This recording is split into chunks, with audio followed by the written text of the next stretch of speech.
السلام علیکم ورحمۃ اللہ وبرکاتہ۔ بسم اللہ الرحمن الرحیم۔ اشہد ان لا الہ الا اللہ وحدہ لا شریک لہ واشہد ان محمدا عبدہ ورسولہ، اما بعد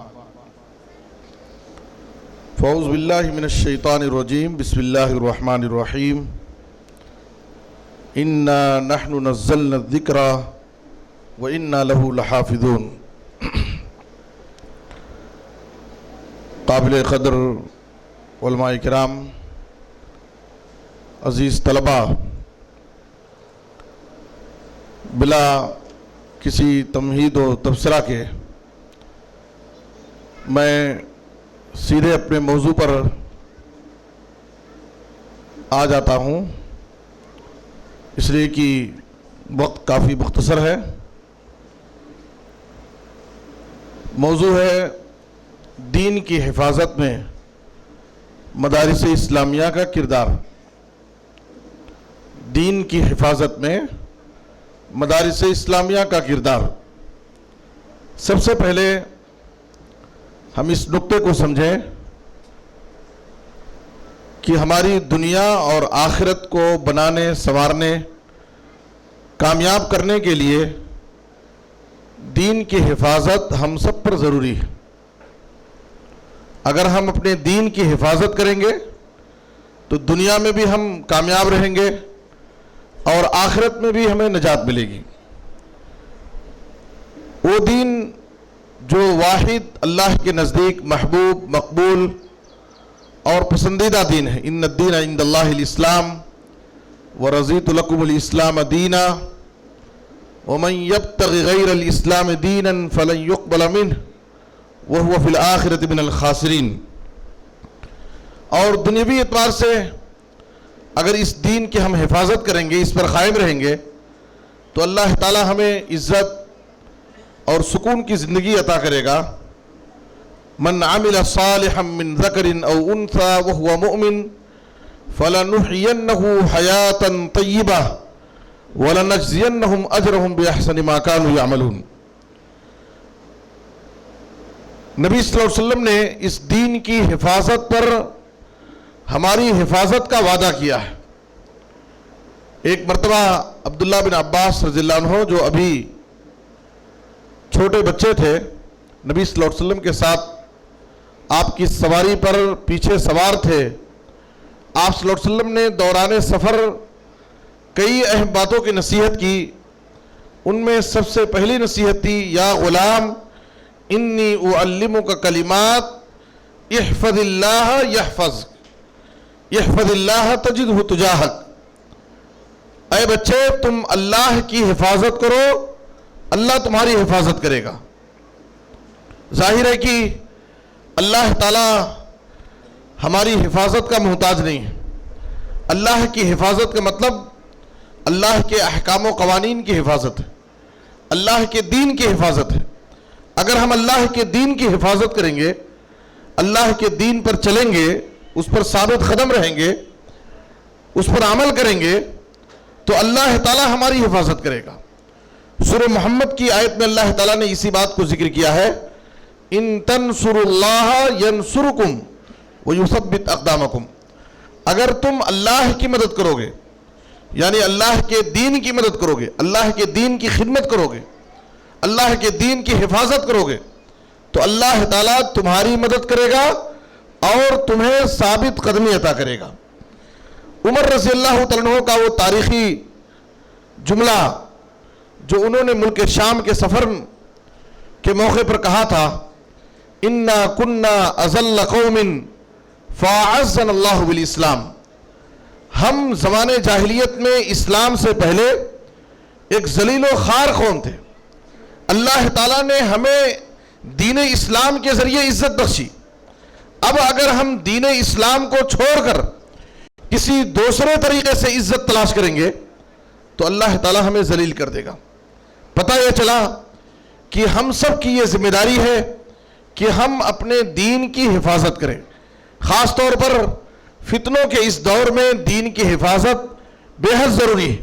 اگر ہم نے اپنے دین کو محفوظ کر لیا، ہم دین پر ثابت قدم رہے، مرتے دم تک، آخری سانس تک ہم دین پر قائم رہے تو اللہ تعالیٰ دنیا اور آخرت دونوں جگہ ہمیں کامیابی عطا کرے گا۔ اب دوسرا نقطہ یہ ہے کہ دین کی حفاظت، جیسا کہ دنیا اور آخرت کی کامیابی کے لیے دین کی حفاظت ضروری ہے، تو دین کی حفاظت ہم کیسے کریں گے؟ دین کی حفاظت کے ذرائع کیا ہیں؟ دین کی حفاظت کے ذرائع بہت سارے ہیں، ان میں سے ایک اہم ذریعہ علم شرعی ہے۔ شریعت کے علم کے ذریعے دین کی حفاظت ہوتی ہے۔ اسی لیے سورہ محمد میں اللہ تعالیٰ نے فرمایا فَعْلَمْ أَنَّهُ لَا إِلَهَ إِلَّا اللَّهُ۔ سب سے پہلے اللہ تعالیٰ نے علم کا حکم دیا، اس بات کا آپ کو علم ہونا چاہیے، اس بات کو اچھی طرح جان لیں، سمجھ لیں کہ حقیقی معبود، سچا معبود صرف اللہ تعالیٰ ہی ہے۔ اور آپ غور کریں کہ اسلام آنے سے پہلے جاہلی معاشرے میں بہت ساری برائیاں تھیں، بہت سارا بگاڑ تھا۔ جب اسلام آیا اور اسلام کی پہلی وحی نازل ہوئی تو اسلام کی پہلی وحی میں اقرا بسم ربک، پڑھنے کی تعلیم دی گئی، تعلیم کی ترغیب دلائی گئی۔ آخر اس کے پیچھے مقصد کیا تھا؟ مقصد یہی تھا کہ سماج اور معاشرے کے اندر کتنی بھی برائیاں، سماج اور معاشرے کی برائیوں کی اصلاح کا سب سے اہم ذریعہ ہے کہ اس سماج اور سوسائٹی میں علم کو عام کیا جائے، شرعی علم کو پھیلایا جائے۔ جتنا زیادہ جس سماج میں، جس سوسائٹی میں، جس معاشرے میں علم کی روشنی بکھیری جائے گی، وہاں پڑھنے اور پڑھانے والے لوگ کثرت سے پائے جائیں گے، کتاب و سنت کا علم حاصل کرنے والے زیادہ لوگ رہیں گے، تو اس سماج اور معاشرے سے دھیرے دھیرے برائیوں کا خاتمہ ہوگا۔ اسی لیے قیامت کے قریب جب علم کو اٹھا لیا جائے گا، ان من اشراط الساعہ ان یرفع العلم ویثبت الجہل، قیامت کے قریب علم اٹھا لیا جائے گا علماء کے ذریعے، اور اس وقت علماء نہیں موجود رہیں گے، علم کا خاتمہ ہو جائے گا، جہالت عام ہو جائے گی۔ تو علم نہ ہونے کی وجہ سے دیکھیے لوگوں کا دین محفوظ نہیں رہے گا۔ جب علم نہیں رہے گا تو لوگ بے دین ہو جائیں گے، گمراہی کا شکار ہو جائیں گے۔ صحیح بخاری کی حدیث ہے، نبی صلی اللہ علیہ وسلم نے کہا ان اللہ لا يقبض العلم انتزاعا ينتزعه من العباد ولكن يقبض العلم بقبض العلماء حتى اذا لم يبق عالما اتخذ الناس رؤوسا جهالا فسئلوا فافتوا بغیر علم فضلوا وضلوا۔ نبی صلی اللہ علیہ وسلم نے کہا جب لوگوں کے پاس علم نہیں رہے گا، بغیر علم کے دین کے بارے میں، شریعت کے بارے میں زبان کھولیں گے، بغیر علم کے لوگوں کو فتوے دیں گے، خود گمراہ ہوں گے، دوسروں کو بھی گمراہ کریں گے۔ معلوم یہ ہوا کہ جب قیامت کے قریب علم نہیں رہے گا لوگوں کے پاس تو لوگوں کی گمراہی کا یہ بہت بڑا ذریعہ ہوگا اور لوگوں کا دین و ایمان محفوظ نہیں رہے گا۔ اس لیے دین کی حفاظت کے لیے ہمیں شریعت کا علم حاصل کرنا چاہیے اور اپنے بچوں کو یہ شرعی علم دلانا چاہیے۔ تیسرا نقطہ یہ ہے کہ علم کہاں سے حاصل کریں؟ دین کی حفاظت کے لیے ایک اہم ذریعہ شرعی علم کا حصول ہے۔ شرعی علم ہم کن سے حاصل کریں؟ شرعی علم کے حصول کے لیے قرآن مجید میں اللہ تعالیٰ نے کہا فَاسْأَلُوا أَهْلَ الذِّكْرِ إِن كُنتُمْ لَا تَعْلَمُونَ۔ اگر شریعت کا علم، دین کا کوئی مسئلہ تمہیں معلوم نہیں ہے تو جو علم والے ہیں، اہل علم ہیں، تم ان سے سوال کرو، ان سے مسئلہ پوچھو۔ تو جو کتاب و سنت کے علماء ہیں، مستند علماء ہیں، سلفی علماء ہیں، جن کا عقیدہ اور منہج صحیح ہے، جنہوں نے اپنی زندگی میں علماء کی شاگردی حاصل کر کے، علماء کے سامنے بیٹھ کر کے کتاب و سنت کا علم حاصل کیا ہے، ایسے ذی بصیرت علم والے علماء کے پاس ہم علم حاصل کریں۔ یہ ہماری ذمہ داری ہے، یہ علم حاصل کرنے کا ایک اہم راستہ ہے۔ آج کے اس دور میں ہم اس راستے کو چھوڑ کر کے جو حصول علم کا صحیح راستہ ہے، اہل علم سے علم نہ حاصل کر کے ہم ان سے علم حاصل کر رہے ہیں۔ محمد بن سیرین رحمۃ اللہ علیہ نے اسی بات کو کہا تھا کہ ان ھذا العلم دین فانظروا عمن تاخذون دینکم۔ یاد رکھو کتاب و سنت کا یہ علم، یہ دین کا ایک بڑا حصہ ہے، اس لیے تم اچھی طرح سے غور کرو، دیکھ لو کہ تم اپنا دین کن سے حاصل کر رہے ہو۔ یہ علم کا حصول یہ تمہارے دین کا ایک حصہ ہے، اس سے تمہارا دین محفوظ رہے گا، تمہارے دین کی حفاظت ہوگی. اس لیے تم اپنا دین کن سے لے رہے ہو یہ معلوم ہونا چاہیے. جن سے تم علم حاصل کر رہے ہو اگر وہ کوئی بدعتی ہے, کوئی ایسا شخص ہے جس کا عقیدہ صحیح نہیں ہے, اس کا منہج صحیح نہیں ہے, یا ہے کہ اس کے پاس کتاب و سنت کا صحیح علم نہیں ہے, ہم اس سے غلط علم لے کر کے ہمارا ایمان اور عقیدہ ضائع ہو جائے گا, ہمارا دین محفوظ نہیں رہے گا. اس لیے علم حاصل کرنے کے لیے ہم جو ایسے لوگ جن کے پاس کتاب و سنت کا صحیح علم ہے, جن کے افکار صحیح ہیں, جن کا عقیدہ اور منہج صحیح ہے, ہم ان سے علم حاصل کریں تب جا کر کے ہمارا دین, ہمارا عقیدہ, ہمارا منہج محفوظ رہے گا. اسی لیے ابو الزناد رحمہ اللہ جو ایک مشہور تابعی ہے, وہ اپنے دور کے بارے میں کہتے ہیں ادرکت بالمدینۃ مئۃ کلہم مأمون ما یؤخذ عنہم الحدیث یقال لیس من اہلی. مدینے کے اندر میں نے 100 ایسے لوگوں کو پایا, مدینے کے اندر میں نے 100 ایسے لوگوں کو پایا جو اپنی امانت داری میں, عدالت اور ثقافت میں, دین اور اخلاق میں اچھے تھے, ان کے اوپر کوئی ریمارک نہیں تھا, ان کے اخلاق, ان کی ثقافت پر کوئی کلام نہیں تھا, لیکن مدینے کے ان سینکڑوں لوگوں سے علم حاصل نہیں کیا جاتا تھا, علم نہیں لیا جاتا تھا. یقال لیس من اہلی, یہ کہہ دیا جاتا تھا کہ یہ اہل علم میں سے نہیں ہے, یہ اہل علم میں سے نہیں. وہ دیندار تھے, وہ متقی تھے, عابد و زاہد تھے, لیکن چونکہ علم والے نہیں تھے اس لیے مدینے کے لوگ ان سے علم حاصل نہیں کرتے تھے. تو اصل چیز کیا ہے کہ وہ علم والے ہوں. فاسألوا اہل الذکر ان کنتم لا تعلمون. اور جو ہم سماج اور معاشرے میں لوگ جو علم حاصل کرتے ہیں اور دین, ہمیں دین کہاں سے ملتا ہے, اس کے ذرائع کیا ہیں؟ ظاہر ہے کہ دین سیکھنے کے ذرائع میں مکاتب ہیں, مکاتب سے ہمیں دین کا بنیادی علم ملتا ہے. اسی طریقے سے مساجد کے دروس اور حلقات ہیں, وہاں سے ہم اپنا دین سیکھتے ہیں, وہاں سے علم حاصل کرتے ہیں. سوشل میڈیا کے ذریعے, اسی طریقے سے دینی کتب اور رسائل کے ذریعے ہم علم حاصل کرتے ہیں.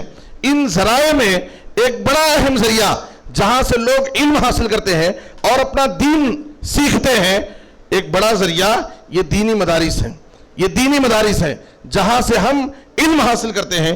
اس لیے اس اہم ذریعے کو جو کتاب و سنت کے حصول علم کا ایک بڑا اہم ذریعہ یہ مدرسہ ہے, یہ مدارس ہیں, ہم ان مدارس کو مضبوط کریں اور ان مدارس سے ہم اپنا علم حاصل کریں. یاد رکھیں کہ یہاں پر یہ مدارس, یہ وہ مقامات ہیں, وہ جگہ ہیں جہاں پر مکاتب کے اساتذہ یہیں سے تیار کیے جاتے ہیں, مساجد کے امام و خطیب یہی مدارس سے تیار کیے جاتے ہیں. ہر فیلڈ میں, ہر شعبے میں جو بھی کام ہو رہا ہے وہ انہی مدارس کی مرہون منت ہے. اس لیے ہماری آپ سب کی یہ ذمہ داری ہے کہ جو مدارس یہ ایک پاور ہاؤس ہیں جو انسانی آبادی میں علم کی روشنی کو تقسیم کرتے ہیں, یہ علماء کی فیکٹری ہیں, یہیں سے حفاظ, علماء, دعات, ائمہ بنتے ہیں اور پورے سماج اور معاشرے میں پھیل کر کے لوگوں کی اصلاح امت کا کام کرتے ہیں, لوگوں کی دینی رہنمائی کرتے ہیں, لوگوں کو دین عقیدہ سکھاتے ہیں, لوگوں کو توحید کی دعوت دیتے ہیں, لوگوں کو اللہ کی معرفت بتاتے ہیں, رسول سے محبت کا طریقہ سکھاتے ہیں. یہ سارے امور انہی مدارس سے ہوتے ہیں. اس لیے یہ مدارس دین کی حفاظت کا ایک اہم ذریعہ ہے, یہ دین کے خلے ہیں. اس لیے ان مدارس کی حفاظت کرنا ہم سب کی ذمہ داری ہے. آپ دیکھیے ان مدارس کا کردار کیا ہے. سماج اور معاشرے میں جتنے بھی فتنے جنم لیتے ہیں, سارے فتنوں کا مقابلہ, سارے فتنوں کا جواب دینے کے لیے جتنے اعتراضات ہوتے ہیں, جو بھی الزامات لگائے جاتے ہیں اسلام اور شاعر اسلام پر, جب بھی کوئی دشمنان اسلام کی طرف سے حملہ ہوتا ہے, ان ساری چیزوں کا جواب دینے والے یہ علماء کرام ہیں جو انہی مدارس کے علماء ہیں. فوراً ان فتنوں کے سامنے کھڑے ہو جاتے ہیں اور دندان شکن ان کا جواب دیتے ہیں. اس لیے ملک کی تحریک آزادی سے لے کر کے مشہور جتنے بھی فتنے ہوئے, چاہے وہ فتنے قادیانیت رہا ہو, چاہے وہ فتنے دعوے نبوت کا ہو, کوئی بھی مسئلہ ہو, ہمیشہ ہر دور میں علماء کرام نے ان فتنوں کا مقابلہ کیا ہے. اس لیے ہماری یہ ذمہ داری ہے کہ ہم ان مدارس کی اہمیت کو سمجھیں. دین اسلام کی حفاظت میں مدارس کا کیا کردار ہے, ہمیں یہ بات سمجھ میں نہیں آ رہی. حالانکہ دین اسلام کی حفاظت میں مدارس کے عظیم کردار کو ہم سے زیادہ اچھی طریقے سے دشمنان اسلام سمجھ رہے ہیں. آپ کو پتا ہونا چاہیے کہ دشمنان اسلام کی مجلسوں میں ہمیشہ ہر مجلس میں آج مدارس پر الغار ہے. مدارس پر نشانہ ہے. ہمیشہ ان کی مجلسوں میں مدارس کو ختم کرو، اور مدارس کے اوپر طرح طرح کے ان کے جھوٹے الزامات ہیں. کبھی مدارس کو اس دہشت گردی کا اڈا بتایا جاتا ہے، تو کبھی مدارس کے نصاب تعلیم میں چھیڑ چھاڑ کرنے کی کوشش کی جاتی ہے. طرح طرح سے ان مدارس کو آج دشمنان اسلام نشانہ بنانے کی کوشش میں ہیں. آخر مسئلہ کیا ہے؟ آج سب کی نظریں، سارے لوگ مدرسے کی اتنے زیادہ خیرخواہ کیوں بنے ہوئے ہیں؟ اس لیے کہ ان کا پلان یہی ہے کہ مدارس اگر ختم ہو جائیں گے، اسلامی مسلم کمیونٹی میں، مسلم سماج میں مسلمانوں کے پاس جو دینی روح باقی ہے اور جو دین پر مسلمان قائم ہیں، یہ مدارس کی دین ہے. اگر مدارس ختم ہو جائیں گے تو مسلمانوں کے اندر سے اسلام اور ایمان کی روح ختم ہو جائے گی، وہ بس نام کے مسلمان باقی رہیں گے. اس لیے دشمنان اسلام مدارس کی ان اہمیت کو سمجھتے ہوئے وہ مدارس کو ختم کرنے کے چکر میں ہیں. علامہ اقبال نے بہت پہلے اس بات کی طرف توجہ دلائی تھی اور کہا تھا کہ یہ جو مکاتب اور مدارس ہیں انہیں اسی حال پر رہنے دو. یہ جو مدارس اور مکاتب ہیں انہیں اسی حال پر رہنے دو، اور مدارس کے علماء کو چھیڑ چھاڑ مت کرو، ان کو مدارس میں ان کی حفاظت کرو. ورنہ اگر ہندوستانی مسلمانوں کا مدارس سے رشتہ کمزور ہو گیا اور مدارس سے وہ محروم ہو گئے تو وہی کچھ حال ہوگا جو میری آنکھوں سے میں دیکھ کر کے آیا ہوں کہ اندلس میں 800 سال مسلمانوں نے حکومت کرنے کے بعد بھی جب مدارس ختم ہوئے تو مسلمانوں کی تہذیب اور ان کا نام و نشان وہاں سے مٹ گیا. مجھے ڈر لگتا ہے کہ اگر ہندوستانی مسلمان ان مدارس کے اثر سے محروم ہو گئے تو صرف ہندوستان میں تاج محل اور لال قلعہ جیسے نشانات باقی رہیں گے جس سے مسلمانوں کی شناخت ہوگی، لیکن مسلمان دین پر، اسلام پر باقی نہیں رہیں گے. اس لیے ضرورت اس بات کی ہے کہ مدارس کی اہمیت کو ہم سمجھیں. یقیناً آج سماج اور معاشرے میں ہمارے اندر جو بھی اسلامی روح باقی ہے اور مسلمان اسلام پر قائم ہے، اسلام پر عمل کر رہے ہیں، یہ سب مدارس کا کردار ہے. اس لیے مدارس کی اہمیت کو سمجھ کر کے ہم ان مدارس کو مضبوط کرنے کی کوشش کریں اور کبھی بھی اپنی زبان سے مدارس کے خلاف کوئی الفاظ استعمال نہ کریں. مدرسے کے تعلق سے کوئی نفرت نہ پھیلائے. مدرسے اور مدرسے کے اساتذہ، ذمہ داران اور اس سے متعلق کبھی کوئی بدگمانی پیدا نہ کریں. اللہ سے دعا ہے کہ اللہ تعالی ہم سب کو ان مدارس کا خیر خواہ بنائے اور مدارس سے جڑ کر کے دین کی خدمت کرنے والا بنائے. آمین. وصلی اللہ علی نبینا محمد و آلہ وصحبہ اجمعین. والسلام علیکم.